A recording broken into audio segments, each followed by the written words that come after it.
ഒടുവിൽ വഴങ്ങുന്ന പാകിസ്ഥാൻ.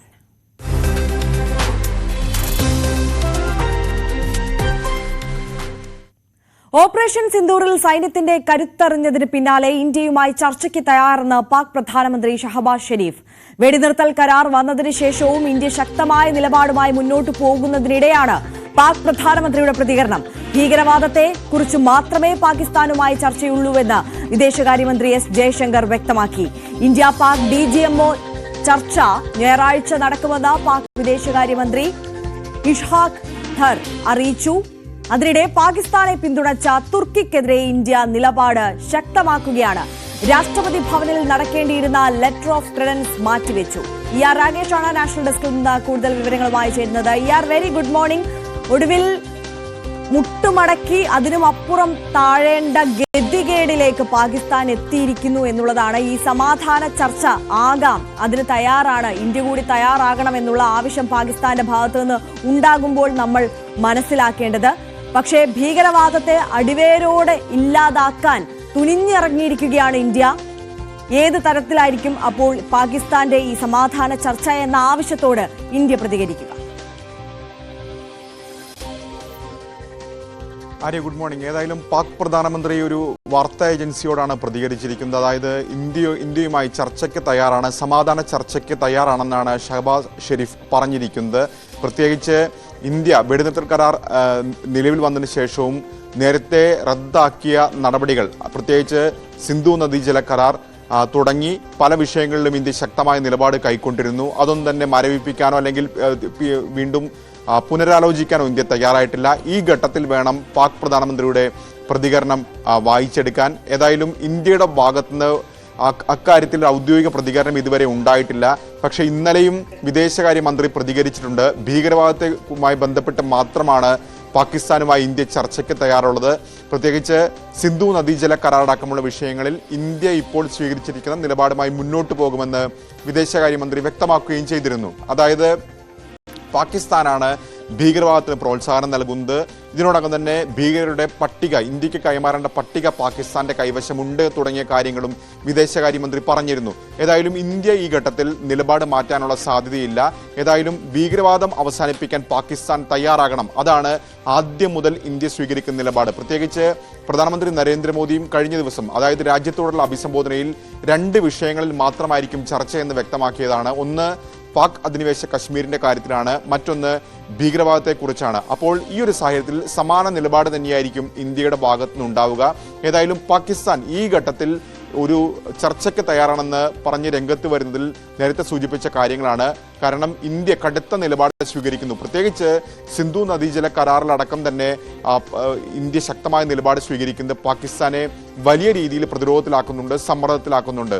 മാത്രവുമല്ല ആദ്യഘട്ടത്തിൽ, അതായത് ഓപ്പറേഷൻ സിന്ദൂറിന് മുൻപ് ഇന്ത്യ സ്വീകരിച്ചത് നയതന്ത്ര തലത്തിലുള്ള നീക്കമാണ്. വിസ റദ്ദാക്കി, ഒപ്പം തന്നെ അതിർത്തി അടയ്ക്കുന്നു, പാകിസ്ഥാനിൽ നിന്നുള്ള ഉൽപ്പന്നങ്ങളുടെ ഇറക്കുമതി റദ്ദാക്കുന്നു. അങ്ങനെ കടുത്ത നടപടികൾ ഇന്ത്യ സ്വീകരിച്ചിരുന്നു. ഈ പശ്ചാത്തലമായിരിക്കണം തീർച്ചയായും ഇന്ത്യയുമായി ചർച്ചയ്ക്ക് തയ്യാറാണെന്ന് പ്രതികരിച്ചുകൊണ്ട് ഷഹബാസ് ഷെരീഫ് രംഗത്ത് വന്നിരിക്കുന്നത്. അതിനിടയിൽ തന്നെ മറ്റൊരു പ്രധാനപ്പെട്ട കാര്യം DGMO തലത്തിൽ നടന്ന ചർച്ചയാണ്. അതായത് 18-ാം തീയതി ഞായറാഴ്ച വീണ്ടും DGMO തലത്തിൽ ചർച്ച നടക്കുമെന്ന് പ്രതികരണം ഇപ്പോൾ പാക് വിദേശകാര്യമന്ത്രിയുടെ ഭാഗത്തുനിന്ന് ഉണ്ടായിട്ടുണ്ട്.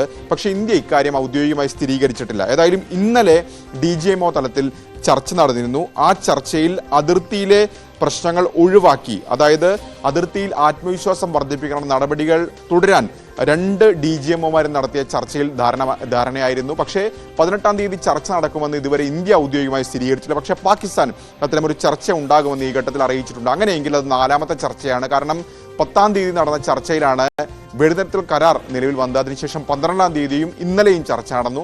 18-ാം തീയതി ചർച്ച നടക്കുകയാണെങ്കിൽ അത് തീർച്ചയായും അതിർത്തിയിൽ കൂടുതൽ ഇരു കൂട്ടരും തമ്മിലുള്ള സംഘർഷം ലഘൂകരിക്കാനും ആത്മവിശ്വാസം വർദ്ധിപ്പിക്കാനും അത് ഉപകരിക്കുമെന്ന കാര്യത്തിൽ സംശയമില്ല. ആര്യ, ഒരു കാര്യം കൂടിയുണ്ട്. അതിനിടെ ഈ പാകിസ്ഥാനെ പിന്തുണച്ച തുർക്കിയും അസർബൈജാനും ഒക്കെ ഇന്ത്യയുടെ തിരിച്ചടിയുടെ ചൂടറിയുന്നു എന്ന സാഹചര്യം കൂടിയില്ലേ? തുർക്കിയുമായുള്ള എല്ലാ ട്രേഡിംഗും അവസാനിപ്പിക്കുന്നു എന്ന ഇന്ത്യ നിലപാട് വ്യക്തമാക്കുന്നു. അത്തരത്തിൽ കടുത്ത നടപടിയിലേക്ക് കടക്കുന്നു. മാത്രവുമല്ല, അസർബൈജാനും തുർക്കിയും ഒക്കെ ഇന്ത്യയിൽ നിന്നടക്കം ഒരുപാട് ടൂറിസ്റ്റുകൾ എത്തുന്ന ഒരു മേഖല കൂടിയായിരുന്നു. ഇന്ത്യയിൽ നിന്നുള്ള ടൂറിസ്റ്റുകളൊക്കെ അവരുടെ യാത്രകളെല്ലാം റദ്ദ് ചെയ്ത സാഹചര്യം കൂടി അത് വളരെ പ്രതികൂലമായി തുർക്കിയെ ബാധിച്ചിട്ടില്ലേ? ടൂറിസം മേഖലയൊക്കെ തകരുന്ന അവസ്ഥയിലേക്ക് കാര്യങ്ങളെ എത്തിച്ചിട്ടില്ലേ? അതെ, തുർക്കിക്കെതിരെ കടുത്ത നിലപാട് ഇന്ത്യ സ്വീകരിക്കുന്നുണ്ട്. അതിന് കാരണവുമുണ്ട്. കാരണം തുർക്കിയാണ് പാകിസ്ഥാനെ പരസ്യമായി പിന്തുണച്ചു വന്ന ഒരു രാജ്യം. മാത്രവുമല്ല, ഓപ്പറേഷൻ സിന്ദൂറിന് മുമ്പ് തന്നെ കറാച്ചി തുറമുഖത്ത് തുർക്കിയുടെ കപ്പൽ വന്നിരുന്നു. അന്ന് തുർക്കി അതിന് നൽകിയ വിശദീകരണം അത് കാര്യമാക്കി എടുക്കേണ്ടതില്ല, ഒരു സാധാരണ നടപടി എന്ന തരത്തിലുള്ള പ്രതികരണമാണ് തുർക്കിയുടെ ഭാഗത്തുനിന്നുണ്ടായത്. പക്ഷേ ഓപ്പറേഷൻ സിന്ദൂർ ആരംഭിച്ച ശേഷം പാകിസ്ഥാൻ ഇന്ത്യയിലേക്ക് അയച്ച ഡ്രോണുകൾ പലതും തുർക്കി നിർമ്മിതമായിരുന്നു. അതുകൊണ്ട് തന്നെ തുർക്കിയുടെ നിലപാട് അക്കാര്യത്തിൽ വ്യക്തമായിരുന്നു. അതിനുശേഷം പലതരത്തിലുള്ള നടപടികൾ തുർക്കിക്കെതിരെ കൈക്കൊണ്ടു. പ്രത്യേകിച്ച് തുർക്കി ആസ്ഥാനമായി പ്രവർത്തിക്കുന്ന ഗ്രൗണ്ട് ഹാൻഡ്ലിംഗ് കമ്പനി, അതായത് വിമാനത്താവളത്തിലെ ഗ്രൗണ്ട് ഹാൻഡ്ലിംഗ് കമ്പനിയാണ് ജലബി, അവരുടെ സർവീസിന് വിലക്ക് ഏർപ്പെടുത്തി. പ്രത്യേകിച്ച് രാജ്യത്തെ ഏതാണ്ട് 9 വിമാനത്താവളങ്ങളിൽ അവരുടെ സർവീസ് ഉണ്ട്. അതിന് വിലക്ക് ഏർപ്പെടുത്തിയിരിക്കുന്ന ഇന്നലെയാണ് കേന്ദ്ര വ്യോമയാന മന്ത്രാലയം അത്തരമൊരു നടപടിയുമായി മുന്നോട്ട് പോയത്.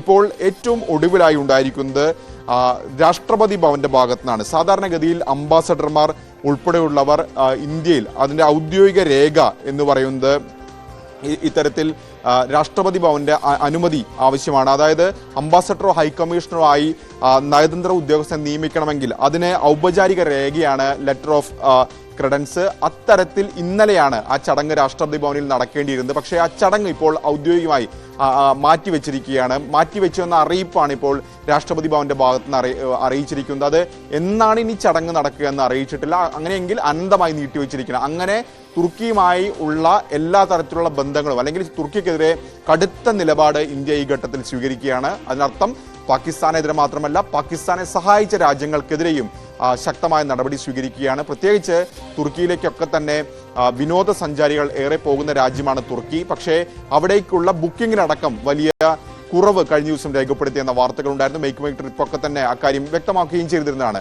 അപ്പോൾ അത്തരത്തിൽ തുർക്കിക്കെതിരെ നയതന്ത്ര തലത്തിലും ഇപ്പോൾ നടപടി ശക്തമാക്കുകയാണ് ഇന്ത്യ.